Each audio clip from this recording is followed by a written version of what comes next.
درود به شما دوستان عزیز، امیدوارم حالتون خوب باشه. توی این ویدیو قرار در مورد وردپرس شبکه یا همون مولتی سایت صحبت کنیم. اگر بخوام یه توضیح کوتاهی در مورد مولتی سایت بدم، باید اینجوری توضیح بدم که مولتی سایت به ما کمک میکنه تا بتونیم با راه اندازی یک وبسایت و تبدیل کردن اون به شبکه چندین سایت ایجاد کنیم و اونا رو مدیریت کنیم. یعنی برای اینکه بخوایم چندین سایت درست کنیم با وردپرس نیاز نباشه که دونه دونه وردپرس نصب کنیم، یعنی مثلا چند تا وردپرس نصب کنیم تا بتونیم چندین سایت داشته باشیم. نه، وردپرس این امکان رو به ما میده تا با نصب یک وردپرس و فعال کردن شبکه اون چندین وبسایت درست کنیم و هر کدوم رو جداگانه مدیریت کنیم. بریم برای فعال کردن مولتی سایت. برای فعال کردنش تنها کاری که باید بکنید وارد هاستتون میشید، جایی که وردپرس نصب هست. دنبال فایل wp config میگردید یا همون وردپرس config، اون رو با یکی از ادیتورها باز میکنید توی هاستتون. اون رو باز میکنید، بعد به انتهای کدهای همین فایل میایم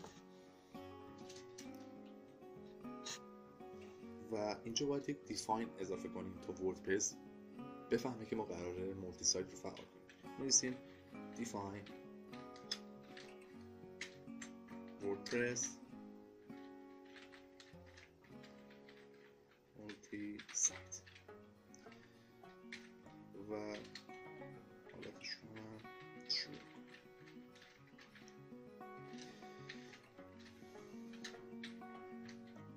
بعد دیگه فایل رو سیو کردیم.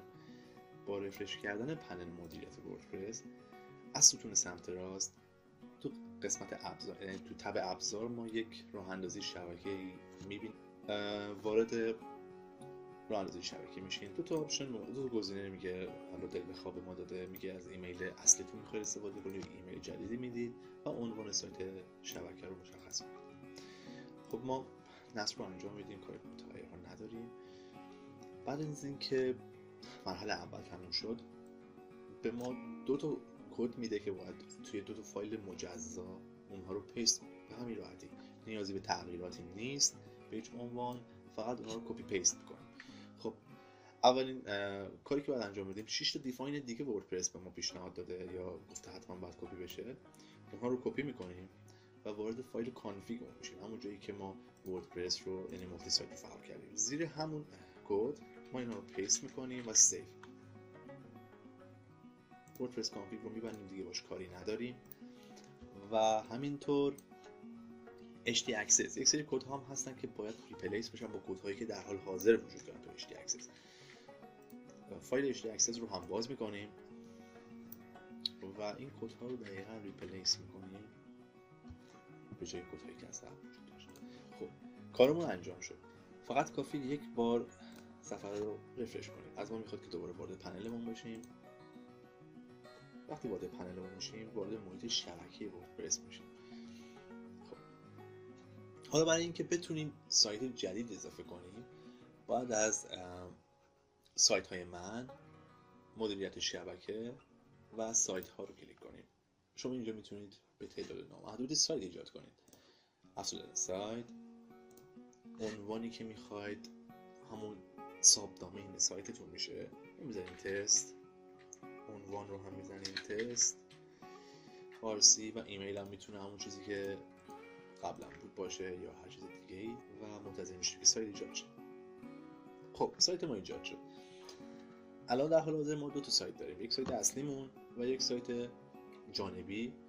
تا الان فهمیدیم که چطور میشه سایت درست کرد، چطور میشه اون رو مدیریت کرد. از طریق مدیریت شبکه سایت ها میتونیم اونا رو حالا ویرایش کنیم، غیر فعالشون کنیم یا هر کار دیگه حذفشون کنیم. حتی حالا من چند توضیح در مورد مولتی سایت میدم. دیتابیس، توی دیتابیس اگه نگاه کنید ببینید هر کدوم از سایت ها جداول مورد نیاز خودشون رو جداگانه دارن، یعنی تمام اطلاعات توی یک سری با هم دیگه ادغام نمیشن و یک موقعی اگه خواستید یکی از این سایت ها رو بیرون بکشید و به صورت جداگانه روی دامین کاملا جدا بارگذاری کنید، راحت میتونید اونها رو با آیدیشون تشخیص بدید و خب بکاپ بگیرید و جداشون کنید. یعنی دیتابیس ها با هم دیگه ادغام نمیشن.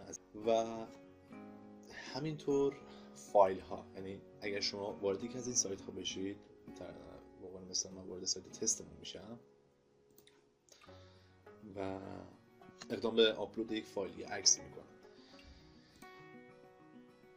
عکس رو آپلود میکنیم اینجا.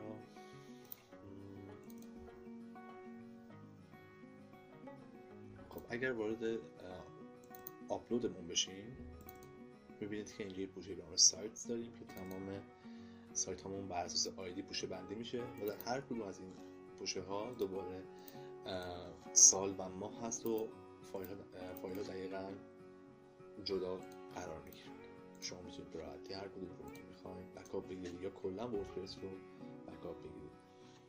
در مورد مدیریت پلاگین و تم ها ببینید شما نمیتونید مستقیما از توی هر کدوم از این سایت ها پلاگین رو آپلود یا تمی رو آپلود کنید، فقط صرفا میتونید اکتیو یا دی اکتیوشون کنید.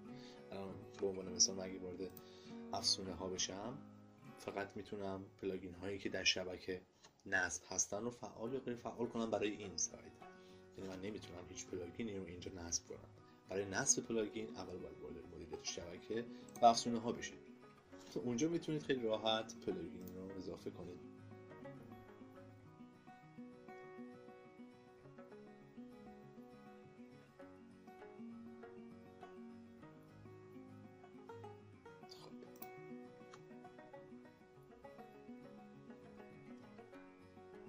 این پلاگین روی شبکه نصب میشه و ما میتونیم اون رو تو هر کدوم از سایت هایی که نیاز داریم فعالش کنیم. به عنوان مثلا من الان وارد سایت مولتی میشم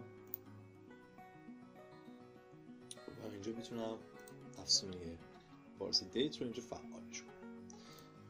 دقیقاً تم هم همین صورت هست. اول برای آپلودش باید از روی شبکه این کار رو انجام بدید و بعد وارد سایت مورد نظر بشید و فعالش کنید. یعنی شما یک بار پلاگین رو نصب میکنید و چند تا سایت ازش استفاده میکنید، دیگه نیازی نیست واسه هر کدوم از سایت ها پلاگین نصب کنید. توضیح خاص دیگه ای نداره، خیلی راحت میشه مدیریت کرد کاربرها رو، فایل ها رو، همه چی رو خیلی ساده، روان و بدون هیچ دردسر.